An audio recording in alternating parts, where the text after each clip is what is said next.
உங்கள் favourite TV ஷோக்களை இனி miss பண்ண தேவையில்லை. ZEE5 இல் முற்றிலும் இலவசமாக காணுங்கள். இங்கேயும் எப்பொழுதும். ஏமா நீ மட்டும் தான் வந்திருக்கியா? எழில் தம்பி வரல? இல்லப்பா, அவர் வரல. எப்படிமா இருக்க? வீட்ல எல்லாரும் நல்லா தானே இருக்காங்க? உண்மையை சொல்லணும்னா நாங்க யாருமே வீட்ல சந்தோஷமா இல்லப்பா. எல்லாரும் ரொம்ப சோகத்துல இருக்கோம். ஏமா அப்படி சொல்ற? என்னாச்சு? அது வந்து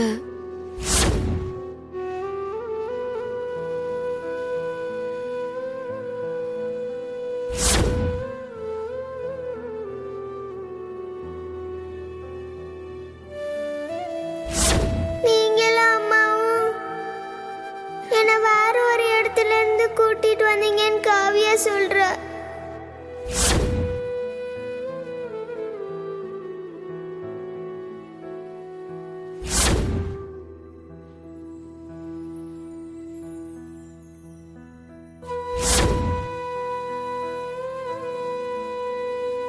எனக்கு என்ன பண்றதுன்னே புரியலப்பா. அட கடவுளே, இது நம்ம புது சோதனை. அப்போ நம்ம அஞ்சலி குட்டிய ஆசிரமத்திலிருந்து தத்தெடுத்து தான் எழில் வளர்த்துக்கிட்டு இருந்தாரா? ஆமாப்பா, அதனாலதான் எழில் சரு என்ன பண்றதுன்னு தெரியாம உடஞ்சு போயிருக்காரு. கொஞ்ச நேரம் அவரை விட்டு தனியா இருக்கிறதுக்கே அஞ்சலியை விட்டு கொடுக்கறதுக்கும் மனசு வரல. அப்படி இருக்கும்போது அவரால எப்படிப்பா முடியும்? என்ன ஆனாலும் சரி, அஞ்சலி அவரை விட்டு கொடுக்க மாட்டேன்னு ரொம்பவே ஸ்ட்ராங்கா தான் இருக்காரு. அம்மாடி சுடர், இதை நான் பொதுவா சொல்றேன், நீ தப்பா எடுத்துக்காத.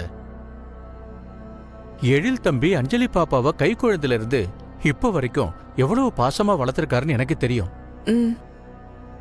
ஆனா தர்மம்னு ஒண்ணு இருக்குல்ல, குழந்தைய தொலைச்சவங்களுக்கு தான் அதோட வலி என்னன்னு தெரியுமா? ஏன் நீ என்னைய எடுத்துக்கையே? உன் அக்காவை சின்ன வயசுலயே தொலைச்சிட்டு இப்ப வரைக்கும் நான் தவிச்சிட்டு தாமா இருக்கேன்.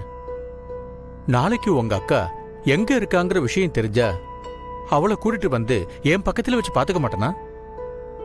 பெத்த குழந்தைய தொலைச்சிட்டு வருஷம் முழுக்க தேடிக்கிட்டு இருக்கிற வலி ரொம்ப கொடுமையானதுமா. அத நான் சொல்லி உனக்கு தெரிய வேண்டியதில்லை.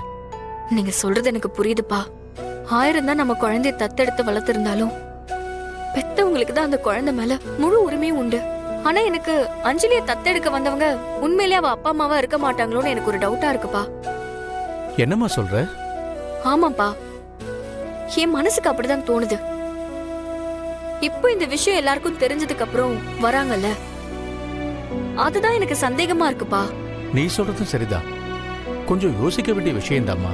அதனாலதான்ப்பா நானும் அஞ்சலி அவங்க கிட்ட கொடுக்க கூடாதுன்னு ஒரு முடிவோட இருக்கேன். முதல்ல இவங்க உண்மையிலேயே அஞ்சலியோட அப்பா அம்மாவான்னு கண்டுபிடிக்கணும்ப்பா. ஆனா அது எப்படின்னு தான் எனக்கு புரியல. இதுக்கு ஒரு வழி இருக்குமா? என்னப்பா வழி? சொல்லுங்க. எந்த ஒரு குழந்தை புதுசா ஆசிரமத்துக்கு வந்தாலும் அந்த குழந்தைய யார் கொண்டு வந்து விட்டாங்க, எங்க இருந்து அதை எடுத்துட்டு வந்தாங்கன்னு கேட்டு எல்லா விவரத்தையும் அவங்க நோட் பண்ணி வச்சிருப்பாங்க. அந்த ஆசிரமத்துக்கு போய் அஞ்சலியை பத்தி விசாரிச்சோம்னா அவங்க முழு விவரத்தையும் சொல்லிடுவாங்க சுடர். அதை வச்சு நாம அஞ்சலியோட உண்மையான அப்பா அம்மா யாருங்கிறத கண்டுபிடிச்சிடலாம். நல்ல ஐடியா. அஞ்சலியை தத்தெடுத்த ஆசிரமத்துக்கு போய் விசாரிச்சா கண்டிப்பா உண்மை தெரிஞ்சிரும். இப்பதான் என் மனசுக்கு ஒரு தெளிவு கிடைச்சிருக்குப்பா. நான் உடனே அந்த ஆசிரமத்துக்கு போறேன்.